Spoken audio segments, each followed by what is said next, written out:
Pedro Pablo Rubens fue uno de los pintores más importantes en una época que estuvo llena de pintores importantes, el barroco. Su cultura, su formación, su genio, su calidad, su influencia en pintores posteriores. De todo ello quieren hablarnos Trinidad de Antonio, profesora de Historia del Arte en la Universidad Complutense de Madrid, y Alicia Cámara Muñoz, catedrática de Historia del Arte en la UNED.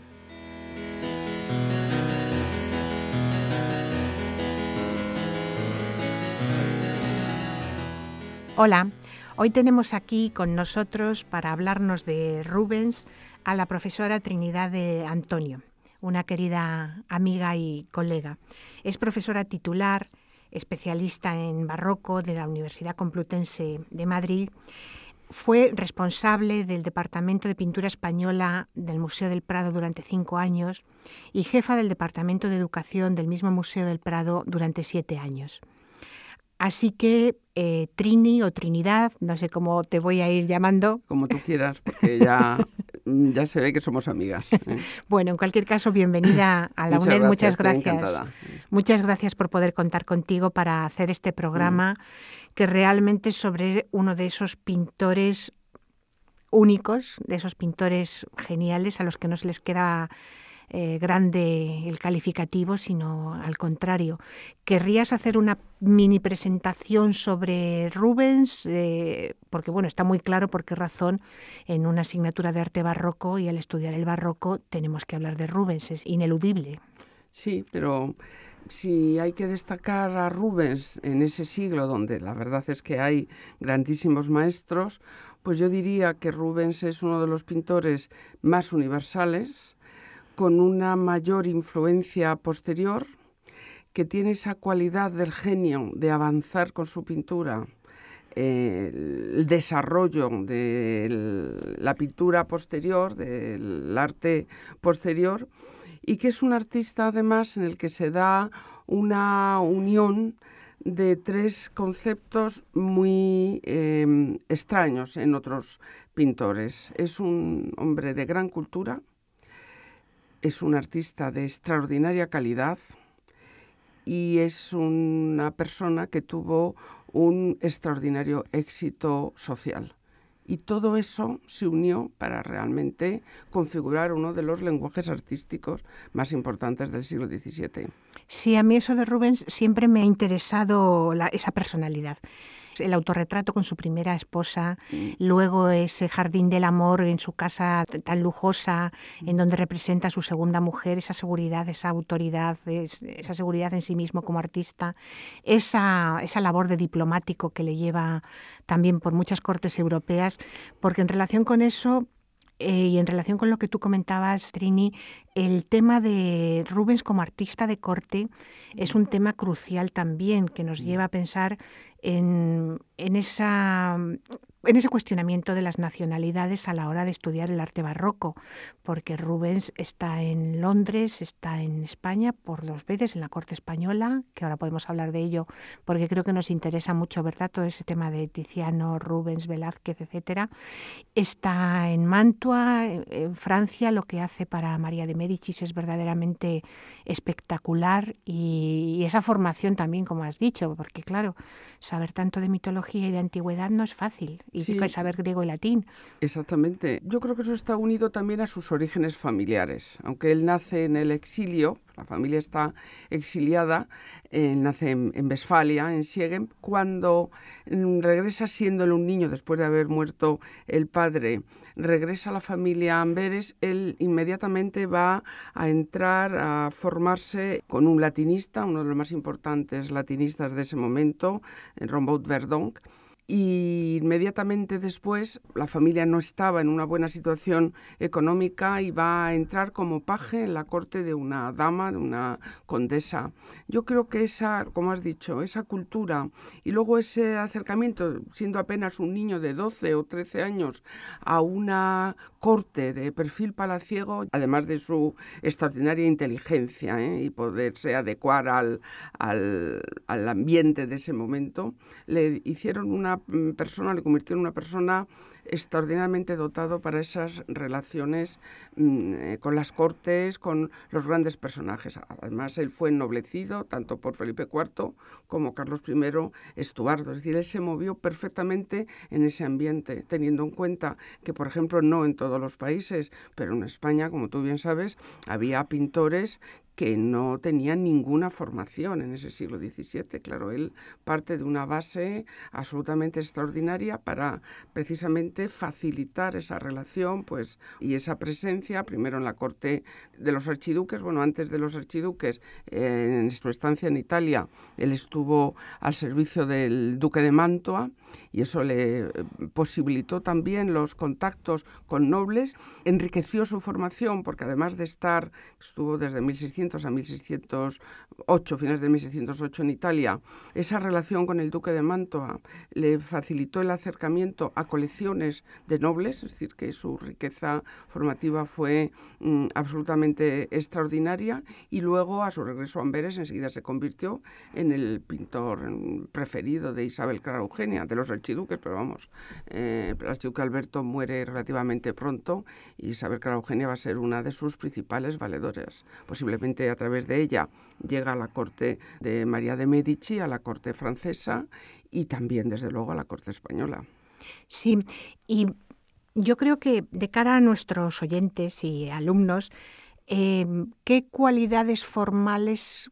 Porque claro, está toda esa influencia veneciana, todo el tema del color, de la luz, esa pincelada, esa voluptuosidad, ese llegar a los sentidos de manera tan inmediata de su pintura, pero ¿qué cualidades podríamos destacar? Es decir, ¿por qué razón triunfó de esa manera tan avasalladora y con temas distintos? Porque no se puede decir que es que fuera todo solamente ese arte de corte y como fiestas, entradas triunfales y desembarcos, etcétera, sino también con pintura religiosa. Pero, es decir, ¿cómo, profesora de Antonio, cómo resumirías, si es posible, un poco esas cualidades formales o ese beberse a Tiziano también que hizo en algún momento Rubens?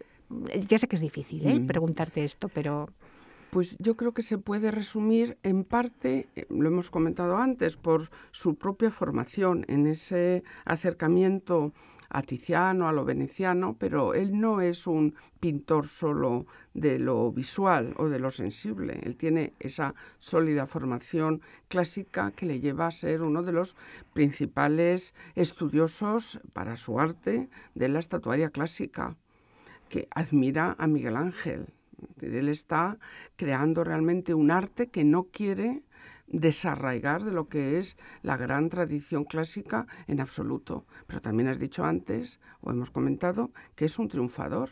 Y aunque es verdad que en el siglo XVII el artista trabaja de encargo, condicionado, pues evidentemente por una serie de circunstancias, la ideología religiosa, la representación del poder, pero está el carácter de la persona y él es un triunfante. Lo has dicho antes, su casa, sus dos mujeres, el reconocimiento absolutamente extraordinario. Yo cuando en clase hablo de este tema, lo comparo con Caravaggio. Qué casualidad que un ser tan desgraciado, realmente como Caravaggio, fuera el extraordinario creador de ese naturalismo tenebrista, dramático, que la Iglesia quería a principios del siglo XVII, pero que iba absolutamente de acuerdo con su personalidad para crear, y como unas décadas después, cuando la evolución de la pintura empieza a encaminarse hacia una dirección de triunfo, de color, de un lenguaje exultante, pues quien va a iniciar realmente, uno de los primeros iniciadores de ese tipo de pintura va a ser un triunfador, un ser exultante. También digo a mis alumnos, un poco a broma, pero relacionándolo con Velázquez, que cuando Velázquez se encontró con él en la corte de Madrid, dijo algo así como: yo de mayor quiero ser como este pintor, con un reconocimiento social extraordinario, bueno, con una calidad, con unas conexiones, sabiendo exactamente en el mundo en el que se movía, conociendo esa tradición clásica. Velázquez quería ser, y Velázquez tenía su personalidad, pero sí que yo creo que Rubens fue muy influyente a la hora de mirar hacia la creación artística por parte de Velázquez. Y de hecho se dice, quien le influyó o le aconsejó el viaje a Roma. No es que haya documentalmente una eso prueba, quien pero... lo cuenta, que claro, hace una biografía muy beneficiosa, evidentemente, para el pintor sevillano. Quien lo cuenta es Pacheco, el suegro de Velázquez. En su libro En el arte de la pintura, él dice que cuando Rubens estuvo en ese segundo viaje entre el 28 y el 29 en la corte española, que el único pintor que le interesó fue efectivamente Rubens, y que gracias a él pues tuvo el interés de marchar a Italia. Yo creo que sí que se puede considerar que el conocer a Rubens le abrió la idea del camino para marchar a Italia, sin olvidar que fue encargado por el rey para comprar una serie de obras, pero ese es un viaje que yo creo que sí que se puede unir a la influencia de Rubens. Yo a Rubens me lo imagino siempre disfrutando. Sí. Será por su pintura, pero por como un hombre disfrutón en todo. Sí, es decir, me lo imagino, bueno, con su enorme taller, controlando sus grabados, controlando toda la parte económica, controlándolo todo, pero disfrutando cada vez que daba una pincelada en un lienzo.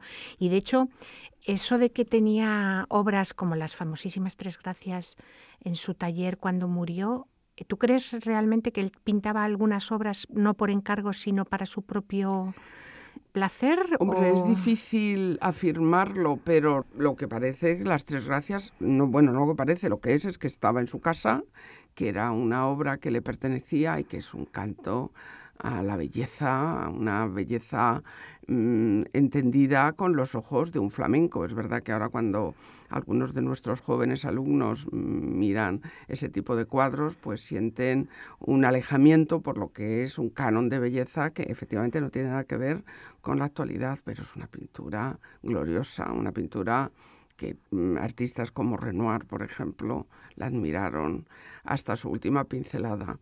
Él era un coleccionista. Cuando muere, sabes que en su almoneda Felipe IV compra una serie de obras, y entre ellas, además de las Tres Gracias, que puede ser una interpretación absolutamente personal, teniendo en cuenta que las Tres Gracias es una tabla, que es un soporte muy raro en el siglo XVII para un cuadro de tanto tamaño, que debió de ser la elección de la tabla como una voluntad del artista, si la obra era para él, como parece ser, de seguir en la tradición de lo que había sido la gran pintura flamenca en la que él se consideraba absolutamente inserto. Y, como estaba diciendo antes, del autorretrato, por ejemplo, de Tiziano, que está ahora en el Museo del Prado, sabes que se compra en su almoneda y que le pertenecía. Él era un coleccionista, un amante del arte, de la pintura. Sí, y profesora Trinidad de Antonio, para acabar ya, a ver, me gustaría, si es que es posible decir, ¿por qué consideras que es fundamental para el barroco, para el arte barroco, la figura de Rubens? Pues sí, yo la considero que es fundamental porque en la evolución de la pintura del barroco a lo largo del siglo XVII y hasta finales del XVIII es uno de esos artistas absolutamente ineludibles. Igual que Caravaggio, que le he citado antes, lo es para explicar lo que es el naturalismo tenebrista. No se puede entender ese lenguaje basado en la expresividad, no solamente del color, porque si habláramos de color y de luz, está Tiziano, ¿verdad? O están otros muchos artistas, pero esa expresión a través del movimiento, de la intensidad visual, no hay nadie como él, y él es el primero. Los Cortona, los grandes decoradores como el Bachicha, por supuesto toda la escuela flamenca posterior, la pintura española de la segunda mitad del siglo XVII no sería la misma sin Rubens. Y posiblemente la pintura del XVIII, Watteau, cuando pinta sus escenas galantes, tiene un recuerdo de obras de Rubens, como por ejemplo el Jardín del Amor. Pues muchísimas gracias. Encantada. Trini, muchas gracias por haber estado con nosotros. Encantada. Muchas gracias por invitarme.